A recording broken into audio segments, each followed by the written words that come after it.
గురు ఏది విషయాలు ఏం చేస్తావు? నా నా భార్య బట్టలు మొత్తం నానబెట్టి తెగింది. రెడీ రెడీ కూర్చున్నా. నీకు నమ్మొస్తుందా? నా బొంగులోది, నా లవడలోది, నా మడలోది. నీకు ఆ బట్టలు మొత్తం బెడ్షీట్లు అది నైట్ డ్రెస్ మొత్తం నానబెట్టింది. సినిమాకి వెళ్తారంటే ఉద్ద మూసుకొని బట్ట ఉతకమంటుంది. అప్పుడు ఏం పెద్ద సినిమా కాదు, నువ్వు బట్టలు మొత్తం ఉతికి రెడీ చేసి అని చెప్పింది. లేదనుకో నీ నా సంగతి తెలుసుకా అండి. నువ్వు ఈ సలహాలు ఏదో సలహా ఇస్తావు? సినిమాకి వెళ్తావు నా మొదలు నువ్వు.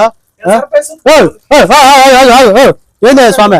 నా సినిమాకి వెళ్దాం రెడీ, సినిమాకి వెళ్దాము నేను రెడీ ఉంటే నువ్వు ఎరవ కోసం ఇంకా ఎరవ సలహా ఇస్తా? నాకు అర్థం కాదు. ఇవన్నీ ఇప్పుడు ఉతకాలా? నాన్నబాయ్ ఈ అమ్మ నా బతికింది రాయి, కుక్క బతికైపోయింది. ఆడ ఎవరైనా మొగుడు బట్ట పెళ్ళం ఉతికింది, పెళ్ళం ముట్లు ఉతకలా? సూపర్ హిట్ కాబట్టి రెడీ కూర్చున్నా. చూడంత అన్నం తయారయ్యాను బొమ్మలాగా. ఆ ముండ ఫోన్ చేసి నేను బట్టలు నానబెట్టా, నువ్వు ఉతకమని చెప్పింది. దాని అమ్మని దాన్ని ఏం చేస్తాను నాకు తెలియదు.